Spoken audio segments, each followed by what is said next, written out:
Welcome back to the Pacific Wealth Podcast, where we cut through the noise of finance so you can make smart money decisions with clarity and confidence. Now, just a quick disclaimer, the information discussed on this podcast is for educational purposes only. It is not intended as financial, investment, or legal advice. Please do your own research and consult a financial advisor or other qualified professional to assess your individual situation before making any financial decisions. So we're picking up here in part 2 of our first super conversation, where we talk about set and forget, the super strategy that's costing Aussies thousands. Shall we get back into it? Now, I'm Matt Ganney, and I'm joined by Stephen Cove, the Director of Financial Planning at Pacific Wealth Partners. Now moving, I guess, away from your industry type of super funds, you've got your government super funds. So these will be like your PSSS, your military ones. And these ones, they have the element inside, which is like a defined benefit element. So what would be your general advice for people that are in these particular super funds? Yeah, again, the defined benefit is a bit different because it's not reliant on market performance to determine the final retirement balance or the benefit when you get to retirement. A few things to consider with defined benefit accounts will be, first of all, they're not open to many new members anymore. A lot of the time it's existing people that have been working government or some form of government-related industry. And with that component, or with the defined benefit plan, if you're planning to be in that role for quite some time, and if your income's increasing, then that's the best possible solution, because the multiple of the factors that are calculated to determine your balance are improving over time. So that can be quite good. If you've got one and you're changing industries, or you're changing your employment that no longer requires or no longer enables you to have a defined benefit super fund, then yeah, that would be a scenario that looks like, okay, well, maybe what are the other options now? Because something does happen to the defined benefit plan. It does change in terms of the calculation that's done to determine how much of a balance that you have. But yeah, there can still be options.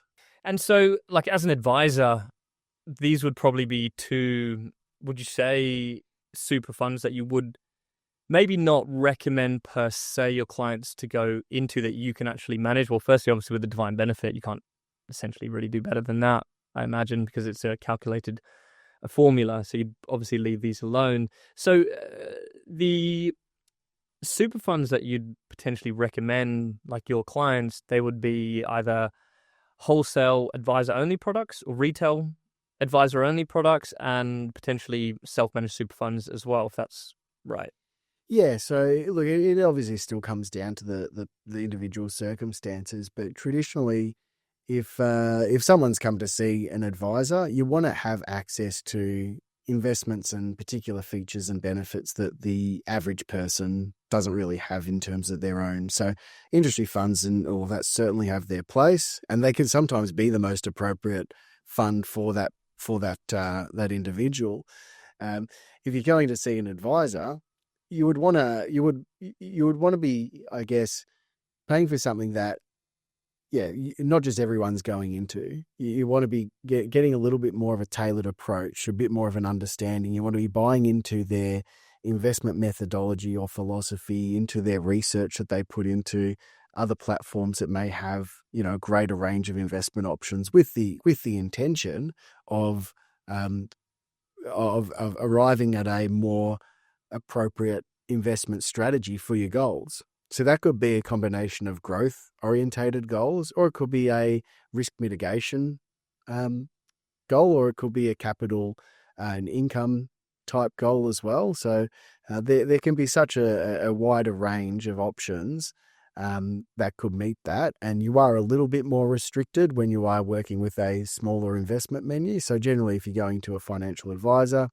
they'll have a few different super funds that they'll recommend, because they've been well researched and their investment options meet their investment methodology and the philosophy around what their demographic of clientele is.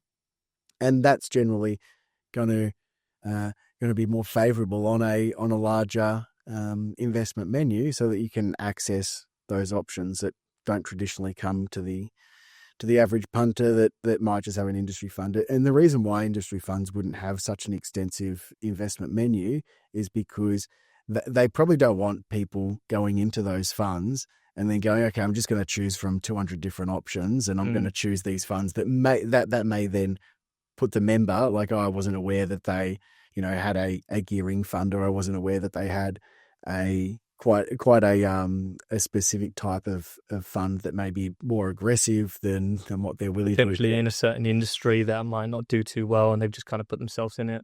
Yeah, that's right. Just inappropriate investment, basically. And so if they're leaving the member only really choosing some more generalized investment options, then there's less risk, and the trustee's got much less risk of that as well. Yep. Of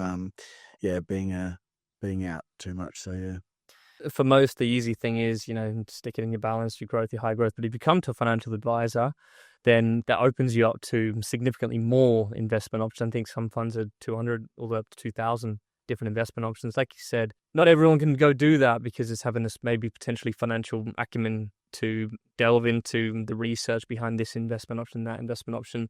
But from what you've seen, a lot of these investment options, obviously past performance is no indication of future performance, but the past performance of these particular funds and the way that they actually manage the investments inside of there, and even some of the fees as well, you could see as a way to get that slightly better percentage return every year, 1%, 2%, 3%. And then obviously over the long term, that's where your compound interest is.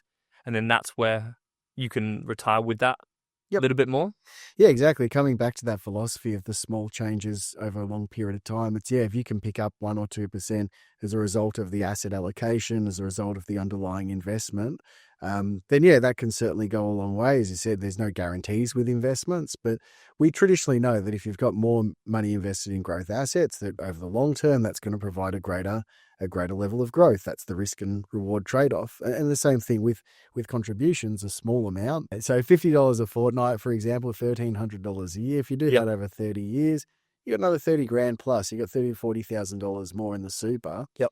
And your income's only reducing by about, for average anyway, about $35 per fortnight. So that's the difference in tax saving as well. So you look at those things and you go, okay, well, there's the $50,000 to $100,000 now that we've missed out on as a result over a 30-year time frame from having, an investment strategy that's probably more aligned with someone's growth aspirations and, a slight contribution strategy that doesn't impact their take-home pay too much. They can still do most other things as well. It's just a small amount coming out, $17.50 a week in that example.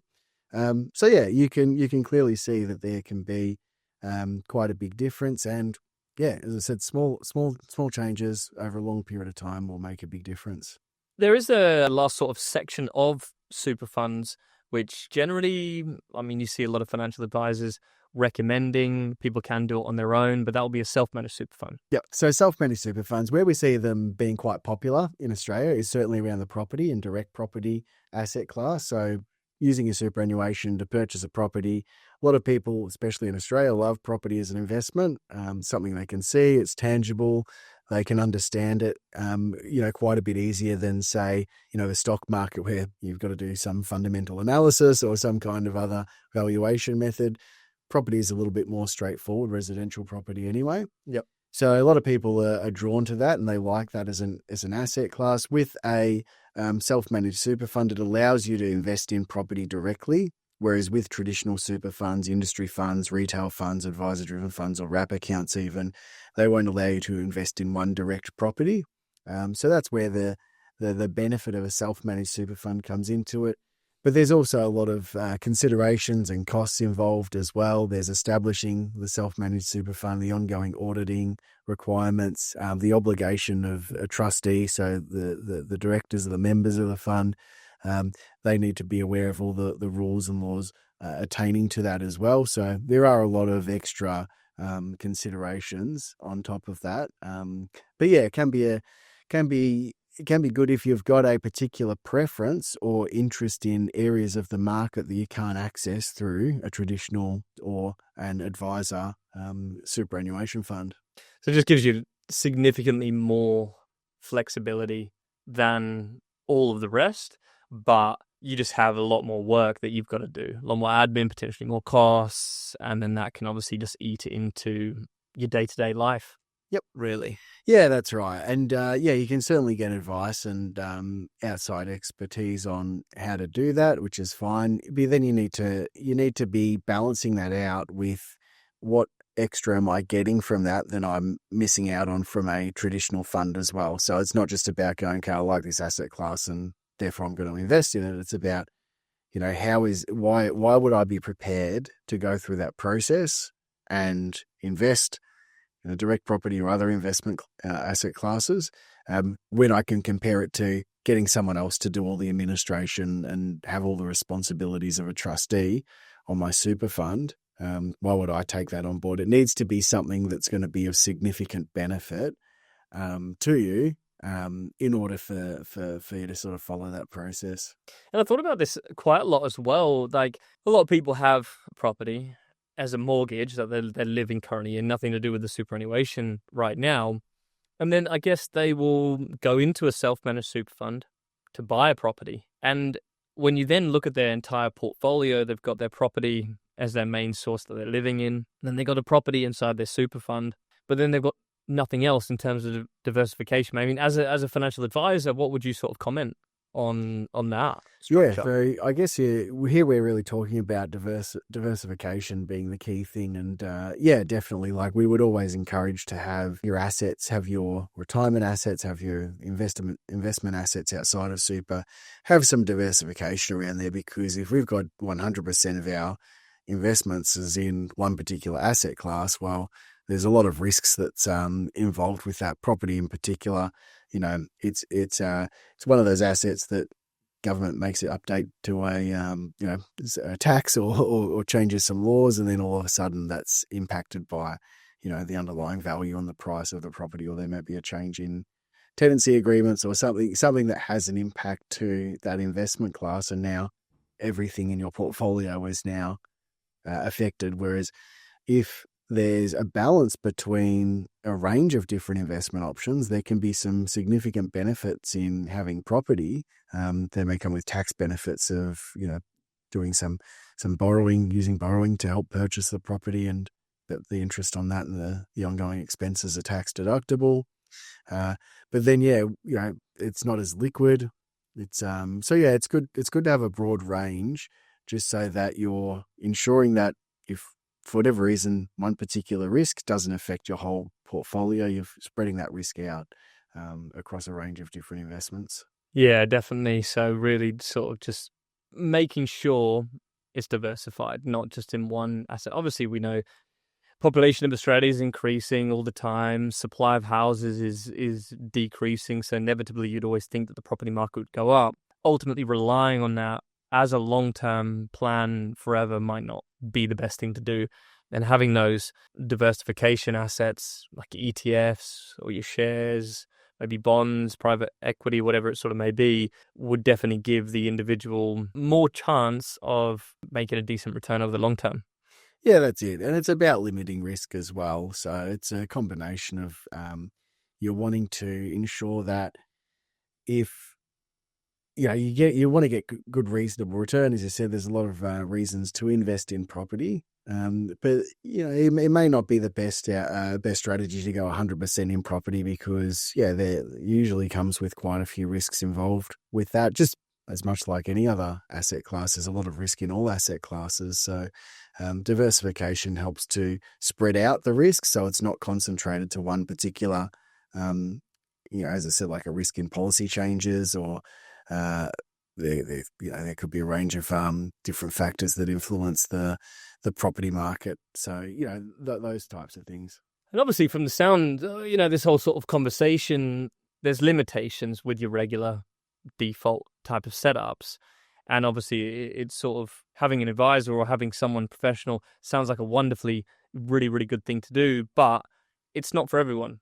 Financial advice. It sounds all good, but Who would you sort of recommend needs a financial advisor over someone that doesn't need a financial advisor when it comes to their, let's say, superannuation or anything else in particular? Yeah.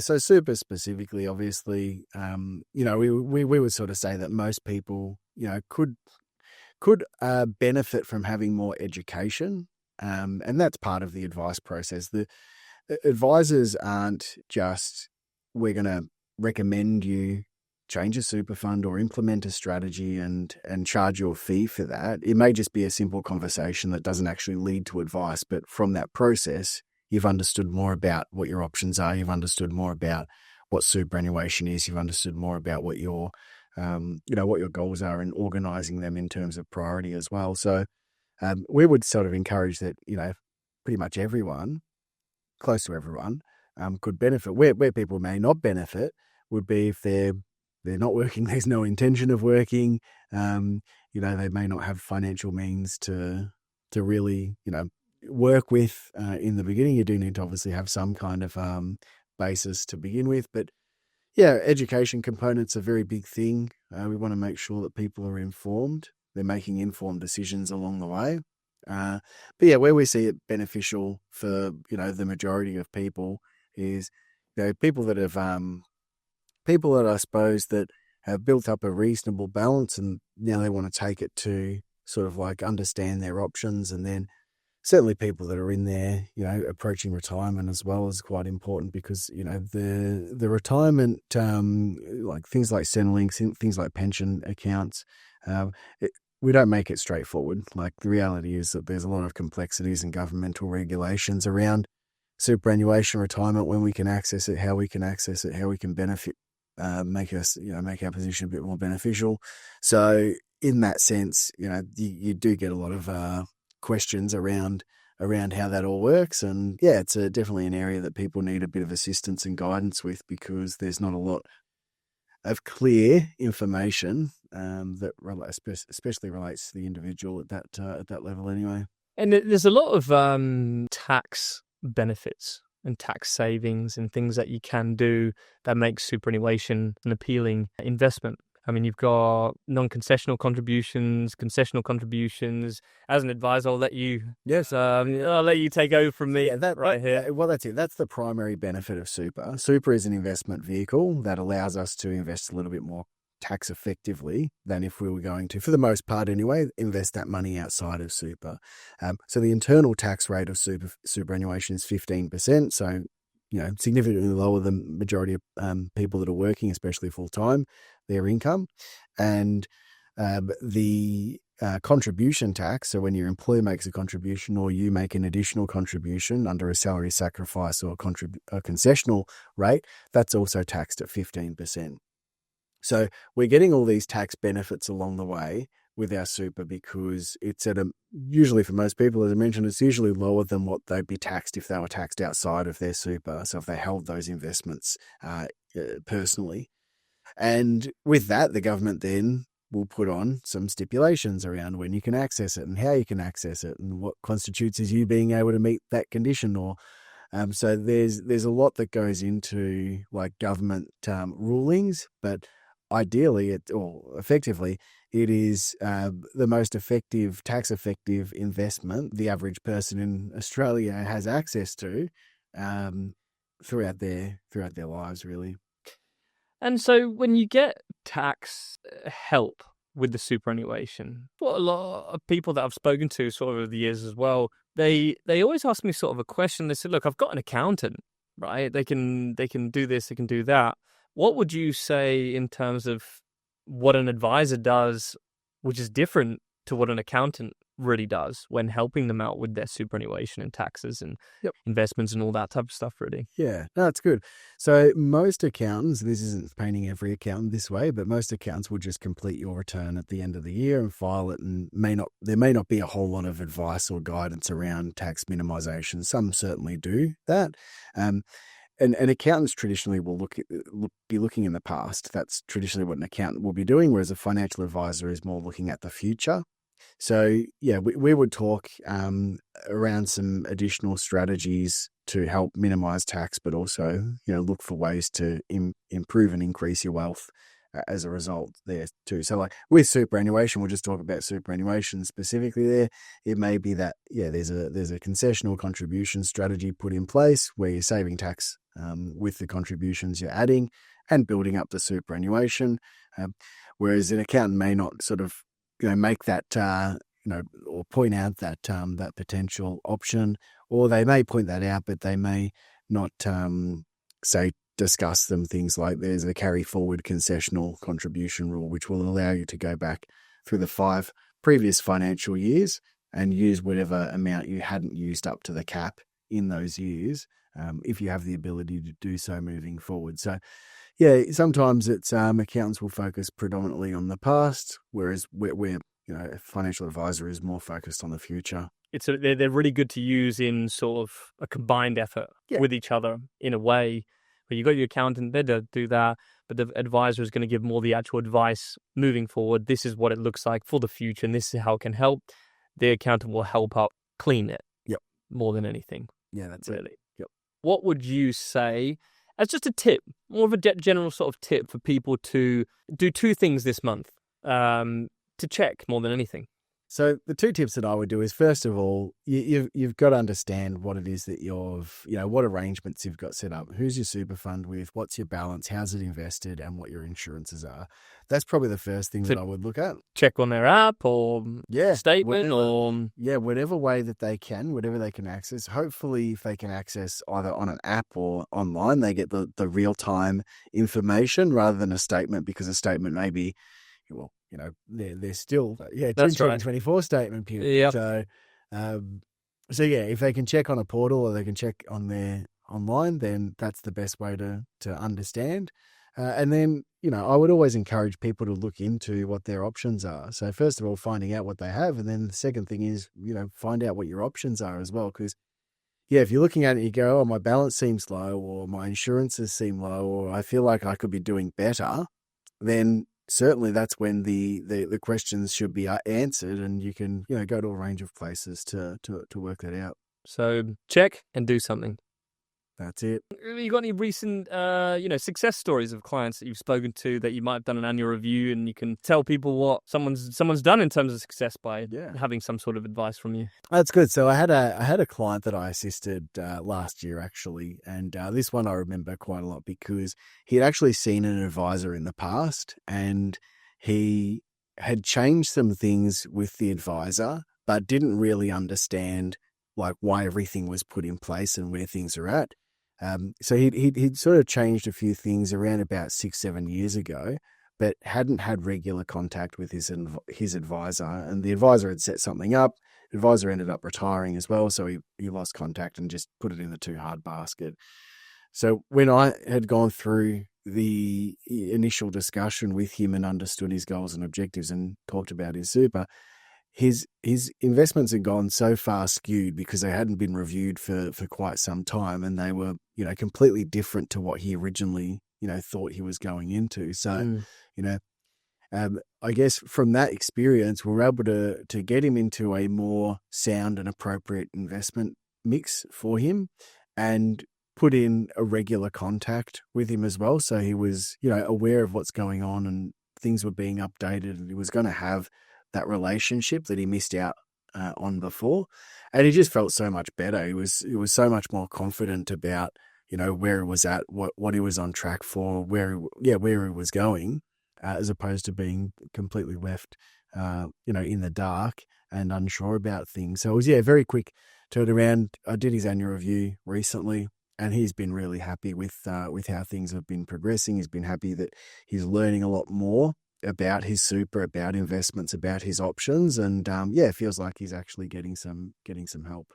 So a lot of people think financial advice is always just about making money, which it has an aspect to it for sure, but education and understanding and learning more is definitely one thing. The other thing is the fact that if you've got someone to help you, like an advisor, then they're sort of dealing with that little nitty-gritty in the background, all the little elements that you don't really want to deal with, which then allows you to then focus your time and energy on things that are more important to you in your life, like your job, your family, your kids, your wife, whatever it may be, your husband, all that type of stuff, which in itself gives people peace of mind and allows them to then be happy, do the things that they want to do. Yeah, exactly. That's right. For people that are business owners, they'll understand that you do what you do well, and then anything that you're unsure of or you get someone else. You outsource that sort of stuff. Absolutely. And, that's effectively what we're doing at the personal level is, we understand that there's a bit of a knowledge gap between, the average individual and, what they can be doing with super and investments and financial markets and all of that. So it's like, okay, let someone else help you manage that, and let me focus on the things that are more important to me, which are, work. I can increase my income as a result of the work that I do, or, spending time with family and not having to worry about those things that are, someone else can assist me with. Thanks, Stevie. So look, if today's episode got you thinking about your super or your own super, don't let it sit on the to-do list. Look into it, have a check, and if you need help, there's plenty of people to do so. Your own super fund and advisor. Today, thanks for listening. And if you found this helpful, share it with a friend, colleague who could use a super checkup, or even anyone first getting into the workforce that needs a little bit of help. Thanks, and goodbye.